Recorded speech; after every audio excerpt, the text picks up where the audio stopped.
When people say, no, our problem is this, our problem is that, we say, no, our problem is that God created the world. And God created man, and he put man in the garden to keep the garden, and he gave the man a command. And he held that man to perfect, perpetual obedience to that command, and he promised him life if he kept it, and death if he didn't. And he didn't keep it, he ate. And because he ate, because of that one man, sin entered the world and death through sin. And everyone born from that man through ordinary generation inherited that man's sin nature. And because of that sin nature, sins proceed from it.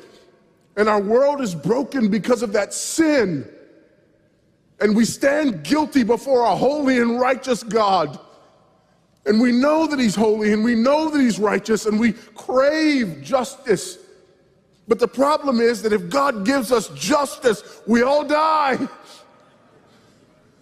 And so that God, in his goodness and in his mercy, sent forth his son, who was not born of ordinary generation, but was born of a virgin. Yes, the virgin birth matters. Why? Because if he's born of ordinary generation, he's born in sin. But because he's not born of ordinary generation, he's not born in sin. He's clean of sin. His record is clean. And he keeps his record clean. And he obeys God's law. And because he's fully God and fully man, he obeys the law of God on our behalf in his active obedience. And then in his passive obedience, God made him who knew no sin to be sin for us. All we like sheep had gone astray. Each of us had turned to his own way, but God laid upon him the iniquity of us all. And Christ died for sin once for all, the just for the unjust. And God imputes our sinfulness to him. And he nails our sinfulness to the tree.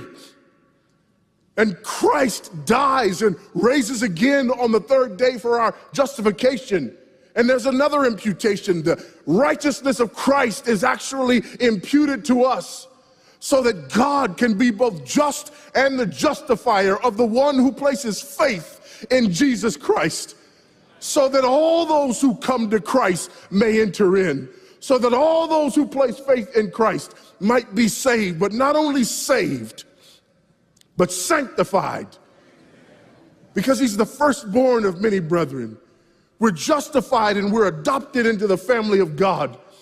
And we're sanctified, and as his children we begin to